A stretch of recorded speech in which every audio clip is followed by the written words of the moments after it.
Alright, what's going on everyone? Today we have something really cool to talk about. If you're interested in Ikoria like me, we have a pretty big teaser. Mark Rosewater did this really cool teaser on his blog that gives us all kinds of spicy information. Nothing specific, but a bunch of cool little tidbits that are kind of exciting to talk about. So I don't normally do this sort of reactionary type of content because I don't really like it, but today we are because I'm really excited for Ikoria. So I'm not going to go over all of this. As you can see, there's quite a bit here. I'm not going to go over every single thing. I will leave a link to this if you want to check it out yourself. There's a few things I want to talk about though. First off is, well, these creature types. So there was a lot of speculation. We knew it was going to be monster themed. We didn't really know what that meant exactly, but this, I think this gives us a pretty good idea of what we're talking about. It's looking like what a lot of us thought, which is big giant monsters. We have a dinosaur turtle. Okay, we have shark beast. We have a demon kraken. That sounds super cool. I don't know what it is, but it sounds cool. An elemental otter. Sure. A brushwag. Fine. A Hellion horror. We haven't seen Hellions in a long time. When's the last time a Hellion was printed? It's probably... Oh no, there was one in Kaladesh, right? Was it there?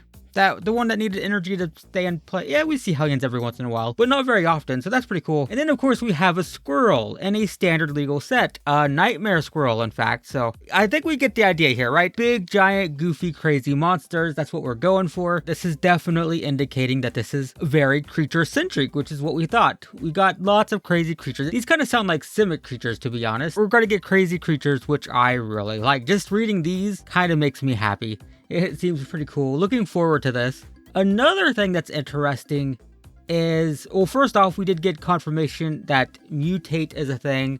We kind of already knew that. I don't know if it was like really, truly, officially confirmed. Maybe it was, but if it wasn't before, it definitely is now. But what's interesting is this line right here. So we have 12 different types of counters. That's a lot of counters. And we also have this line, which is that creatures can mutate a lot of times. And I think that might be connected. So, like a day or two ago, I got this comment. Shout out to this person who's always in the comments. They mentioned a bird that provides a flying counter. And I didn't know what they were talking about. It's in mystery boosters, and I haven't really paid that much attention to these. So when I saw this, I was like, I don't really know what they're talking about. So I looked it up, and it's this card. So this is Recycle a Bird from the Mystery Boosters. This is a playtest card, and when it dies, it puts a flying counter on a creature. So a creature with a flying counter naturally has flying. Now, why I think that's interesting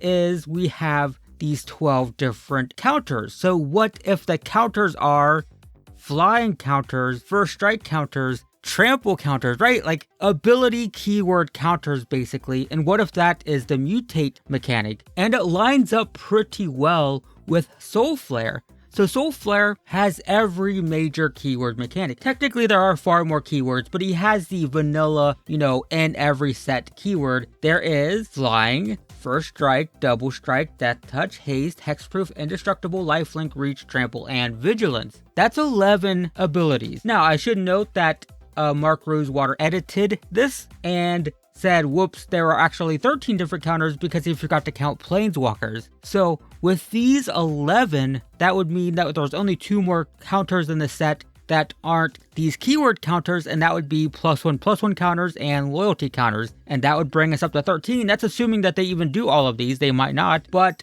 I think that lines up pretty well, right? If there are 13 technically different counters, and there are 11 sort of vanilla keywords, I don't know, it kind of lines up. So I'm wondering if this is how Mutate is going to work, if we're just going to be adding keywords to different cards.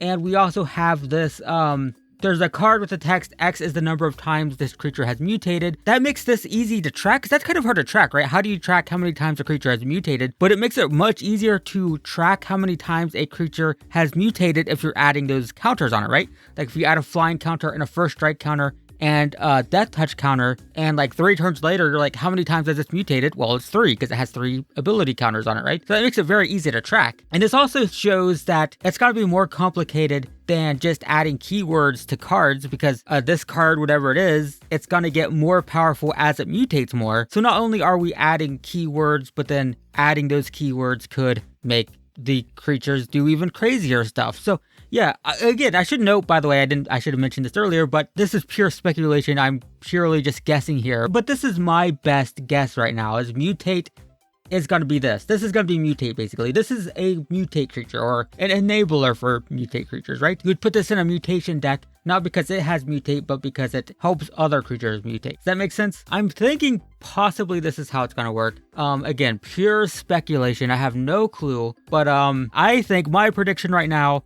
is going to be keyword counters. Basically, these abilities right here that you see, these 11 abilities as counters that you can put on anything. And that's actually probably more powerful than people think. It might seem kind of not as exciting when we were thinking that we were going to be combining creatures, but like imagine putting indestructible, hexproof, and death touch on something. It's like an indestructible, untargetable death machine that can sit back on defense forever. Or, you know, putting just vigilance and lifelink and flying on anything in a tempo deck, right? Like, there's a lot of potential to mix and match abilities. And then if you've got, you know, stuff like, where to go this, that's also creating chaos with the times you mutate and stuff.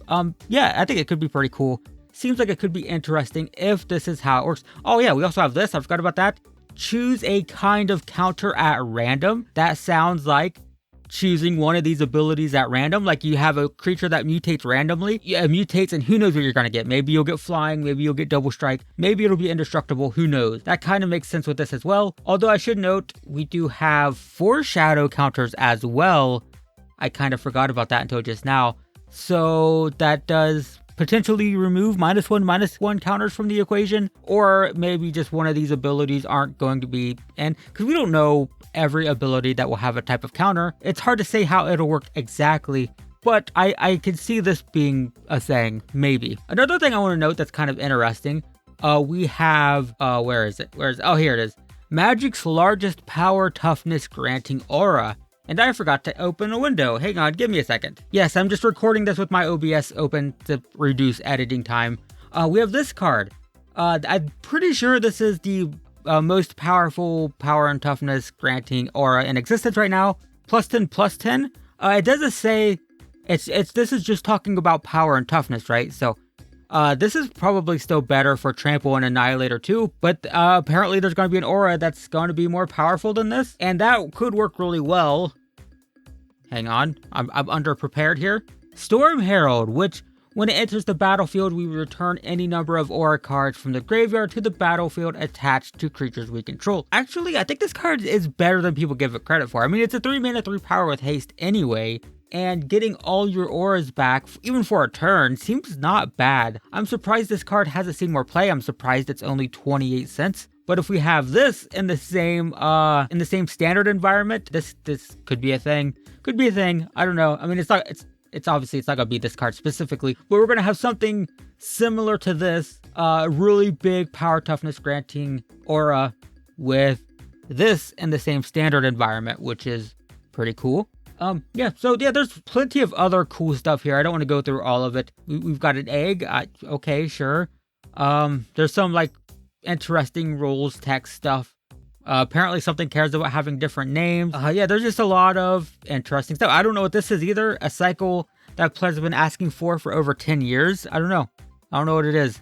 But yeah, I'll leave a link to this in the description. And if you don't see it there, then bug me about it in the comments, because I do forget to add links when I say I will. So feel free to bug me about it. But yeah, Ikoria, I don't know, it seems interesting. This mutate mechanic has me so intrigued, and I'm just looking forward to finally knowing what it is. So yeah, this is really cool. This kind of reminds me of the, I'm gonna sound like an old man here, but the old days of Magic release time. We would get a lot of stuff like this where we would get really very vague information. We used to get these little tidbits more often, and I just find that more interesting. I'm really looking forward to this Demon Kraken. I want to know what it is. The Demon Kraken just sounds like something I would enjoy, so I want to see it. But yeah, I don't know. That's all I have to say, guys. Thanks for watching. This Ikoria set can't get here soon enough, in my opinion. I'm super excited for it, and it actually kind of makes it worse. Now I'm just looking forward to it even more. But yeah, that's it. Thanks for watching, and I will see you in the next one.